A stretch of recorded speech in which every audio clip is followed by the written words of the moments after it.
जैसा कि आप सभी जानते हैं, ये हमारा steno for all YouTube channel है। आप हमारी वेबसाइट और यूट्यूब चैनल के द्वारा बेसिक से लेकर एक्सपर्ट लेवल की आपको डिक्टेशन उपलब्ध कराई जाती है, जिसमें हम 40 से लेकर 180 160 तक की गति आपको उपलब्ध कराते हैं।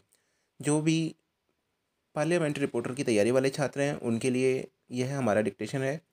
आपको हम बताना चाहते हैं कि हमने पेड ग्रुप भी शुरू किया है, जिसमें हम आपको 4 से 5 डिक्टेशन उपलब्ध कराते हैं और अपनी वेबसाइट पर टंकण फैसिलिटी उपलब्ध करा रहे हैं। भी 160 शब्द प्रति मिनट की गति के लिए तैयार हो जाइए। रेडी।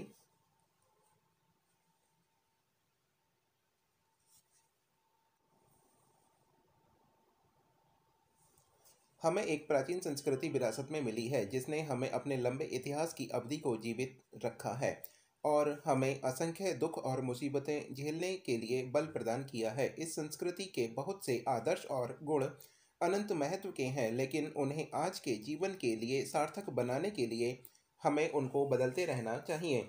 उन्हें उन थोथे अंधविश्वासों और व्यर्थ के रीति रिवाजों से, जो सदियों से हमारी संस्कृति में आ मिले हैं, मुक्त करना चाहिए। आपको हमारी परंपराओं को समझना चाहिए, तभी आप हम जान पाएंगे। उपकुलपति महोदय, अपने सकारात्मक रूप में यह कुछ कर गुजरने की इच्छा बन जाती है। अपने काम के प्रति असंतोष ने ही लोगों को पुरानी समस्याओं के नए समाधान खोजने के लिए प्रेरित किया है। इसी प्रकृति ने सामाजिक, धार्मिक, राजनीतिक सुधारों और शिक्षाविदों को जन्म दिया है। इसी से अतीत में नए क्षेत्रों की खोज हुई है। आधुनिक समय में पर्वतारोहण और ऐसे दूसरी साहसिक कार्यों में यही प्रवृत्ति मुखर हुई है। संशय और अस्वीकार की इसी भावना के कारण विज्ञान, औषध और दूसरे क्षेत्रों में नए नए आविष्कार हुए हैं। इस अपार विश्व में मानव एक क्षुद्र जीव है। उसकी उपलब्धि कल्पना, इच्छा और उद्यम में है। वह स्वयं प्रकृति का विरोध करता है ताकि वह अपनी लघुता पर विजय प्राप्त कर सके। इस तरह से उसने प्रकृति की शक्तियों को अपने वश में करके अपने लाभ के लिए इस्तेमाल किया है। संचार के साधनों के विकास से दुनिया बहुत छोटी हो गई है, इसलिए मनुष्य ने अंतरिक्ष की ओर खोज प्रारंभ की है। इससे यदि युवाओं में एक नया उभार आया है, तो निरंतर होने वाले परिवर्तनों के प्रति अभ्यस्त होने की नई नई समस्याएं भी पैदा हुई हैं। जनसंपर्क के व्यापक साधनों से ज्ञान प्राप्त करना और किसी भी देश या राष्ट्र से ज्ञान और जानकारी प्राप्त करना सरल हो गया है।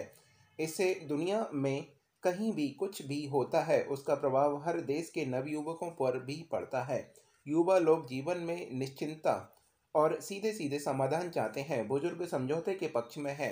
इससे दोनों का संघर्ष बढ़ता है। स्वतंत्रता के बाद भारत में यह और भी ज़्यादा देखने में आया है। वर्तमान पीढ़ी के पुराने मापदंड आमूल नष्ट हो गए हैं और यह एक नई दिशा में की खोज में भटक रहे हैं। आधी शताब्दी पूर्व जब हमारे देश ने अपना स्वतंत्र जीवन आरंभ किया, तो जवाहरलाल नेहरू ने देश के नवयुवकों को नव भारत के निर्माण के अद्भुत साहसी कार्य में योग देने के लिए आमंत्रित किया था। वह आह्वान आज भी उतना ही सार्थक है जितना कि 1947 में था, क्योंकि एक देश का निर्माण केवल 50-55 वर्षों में ही पूरा नहीं हो जाता है। आप जो आज के युवक हैं, चाहे आपको स्वतंत्रता प्राप्ति के लिए काम करने का सौभाग्य प्राप्त नहीं हुआ, लेकिन स्वतंत्रता को मजबूत बनाने के प्रयास में हाथ बटा सकते हैं। अतः आप स्वयं को भी अग्रणी समझें। बहुत सा काम जो आप ही को करना है, पहले कभी नहीं हुआ। भारतवासियों के जीवन में सजीवता लाने से अधिक अद्भुत कार्य और क्या हो सकता है। कभी कभी अखबारों में नवयुवकों में फैले असंतोष, उनकी हड़तालें और अनशनों, सीधी कार्रवाइयों और झगड़ों की खबरें आती हैं।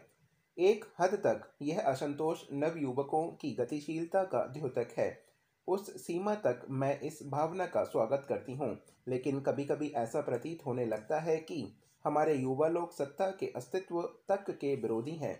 यह विरोध विकास की एक अवस्था है या एक प्रवृत्ति। आज का दिन केवल एक समारोह का ही नहीं है।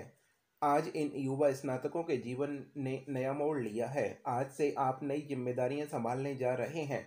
अभी तक आप दूसरों से कुछ प्राप्त कर रहे थे, आज से दूसरों को आपसे अपेक्षा होगी। विद्यार्थी जीवन एक तैयारी की अवस्था है। समाज का युवा लोगों के प्रति शिक्षा देने का दायित्व है। स्कूल और कॉलेजों की शिक्षा समाप्त करने के बाद पढ़े लिखे नव युवकों का समाज के प्रति एक कर्तव्य हो जाता है। यह कर्तव्य है अपने अर्जित ज्ञान और कौशल को समाज की सेवा में लगाना। उपकुलपति महोदय, जैसा कि आपने कहा, आपका विश्वविद्यालय नया है, लेकिन बंगाल की शिक्षा की परंपरा नई नहीं है। बंगाल हमारे देश के बौद्धिक पुनर्जागरण और राष्ट्रीय जागृति में सबसे आगे रहा है। राजा राममोहन राय से लेकर, जो कि हमारे पहले आधुनिक पुरुष थे, और इस छोटे शहर को उनका नाम देकर ठीक किया गया है, आज तक बंगाल की कोख से जन्मी उन असंख्य महान संतानों की एक लंबी कहानी, जिन्होंने हमारे राष्ट्रीय जीवन को संपन्न और उन्नत किया है। ये हमारी डिक्टेशन समाप्त हो गई है। आप चाहें तो हमारी वेबसाइट www.stenoforall.com पर जाकर इसको टाइप कर सकते हैं। हम आपको बता देना चाहते हैं कि हमने जो रिपोर्टर की तैयारी वाले छात्र हैं उनके लिए एक स्पेशल बैच शुरू किया है, जिसमें हम अलग अलग तरह की डिक्टेशन उपलब्ध कराएंगे और कुछ डिक्टेशन आप हमारी वेबसाइट पर जाकर भी टाइप कर सकते हैं। साथ ही मैं आपको न्यूज़पेपर के आधार पर भी डिक्टेशन उपलब्ध कराऊंगा। जैसा कि देखा होगा आपने, कुछ एग्जामों में, कुछ परीक्षाओं में नई नई तरह की डिक्टेशनें आनी आजकल शुरू हो चुकी हैं।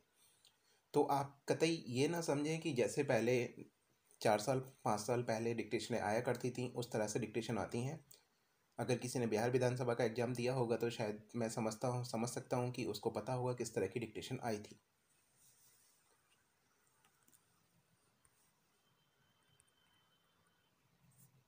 भी 100